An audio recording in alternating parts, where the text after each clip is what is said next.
السلام عليكم ورحمة الله وبركاته. اللهم صل وسلم وبارك على سيدنا محمد. ازيكم يا حبايبي، عاملين ايه؟ النهارده جاي لكم بفيديو روتين. يلا بينا نسمي بسم الله ونصلي على الرسول ونخش في الموضوع على طول.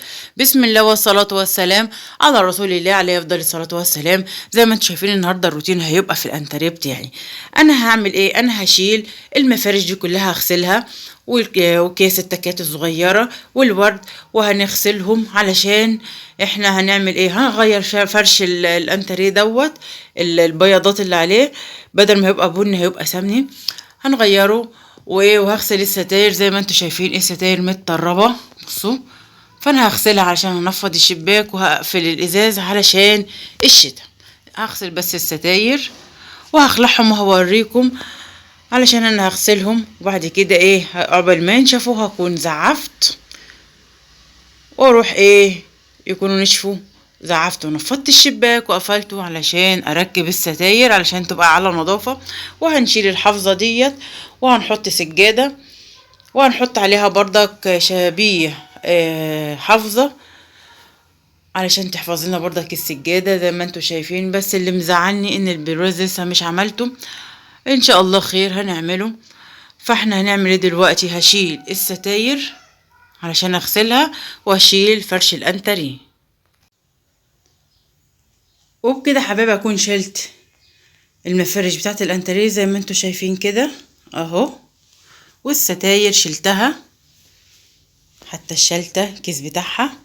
انا قلت ان انا اغسلهم وافرش الستاير، يعني ازعف وانفض، وبعد كده اقفل الشباك واحط الستاير، وبعد كده ايه نشيل الحافظة علشان لما اجي اركب الستاير مش يكون في تراب ولا حاجة على الارض عشان مش تتبهدل بس.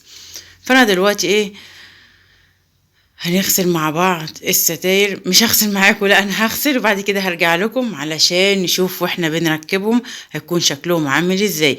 بس مش تنسوني في اللايك والشير والسبسكرايب وتفعيل الجرس علشان يوصل لكم مني كل جديد وعيلتي الصغيرة تكبر بيكم يا احلى متابعين ومشاهدين القناة.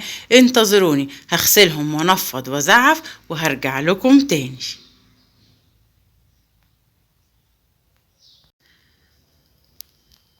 وبكده حبايبي اكون خلصت الانتريه، زعفت زي ما قلت لكم ان انا هركبهم. اديني زعفت ونفضت الشباك وغسلت الستاير ونشفوا وركبتهم زي ما انتم شايفين كده، وقفلت الشباك اهو، وغيرت المفارش بتاعت الانتريه. بس الخداديات الفرو كان عندي 2 فرو، انا شلتهم وحطيت دي بدلها اهي، هما كانوا 2 فرو بس. وغسلنا المفارش كلها وغيرت المفرش دوت.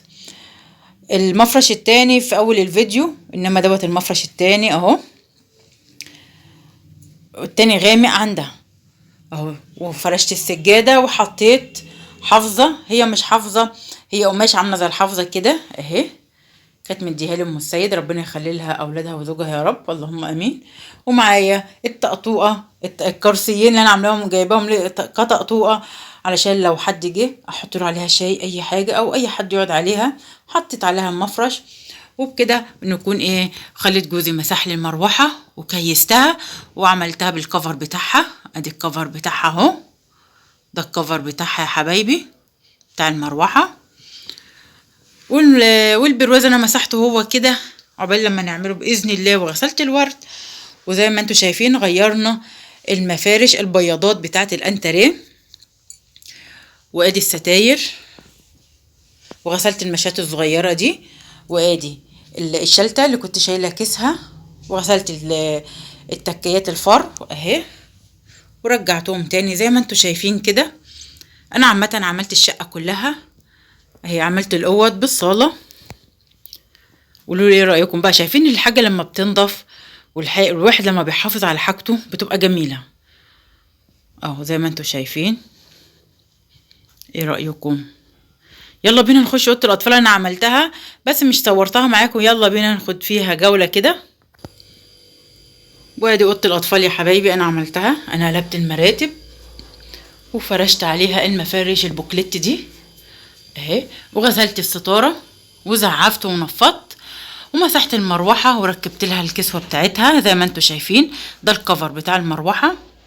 ومسحت التلاجة وغسلت الورد والسله القطه دي اهو زي ما انتم شايفين اهو، وغسلت العلم والورد دوت بوكيه الورد، ومسحنا الخشب.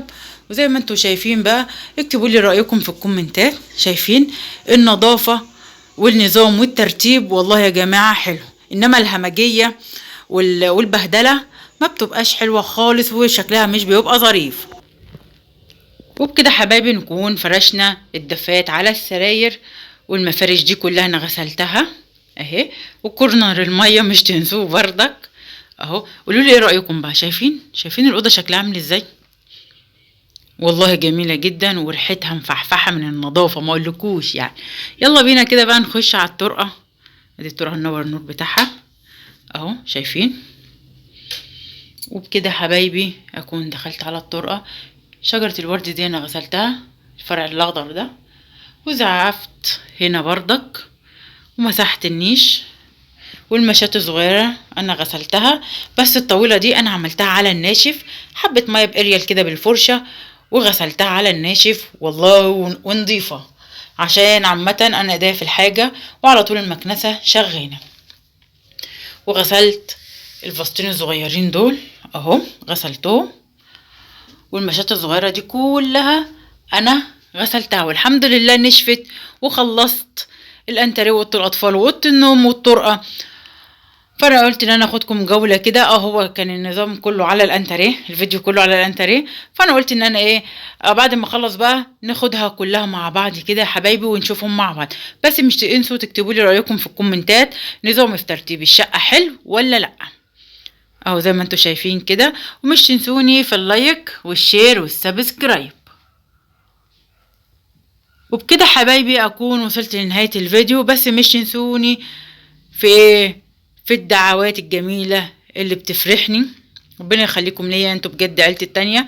وبكده حبايبي اكون وصلت لنهاية الفيديو، ولغاية ما ارجع لكم بفيديو اخر اسيبكم في رعاية الله وامنه، والسلام عليكم ورحمة الله وبركاته.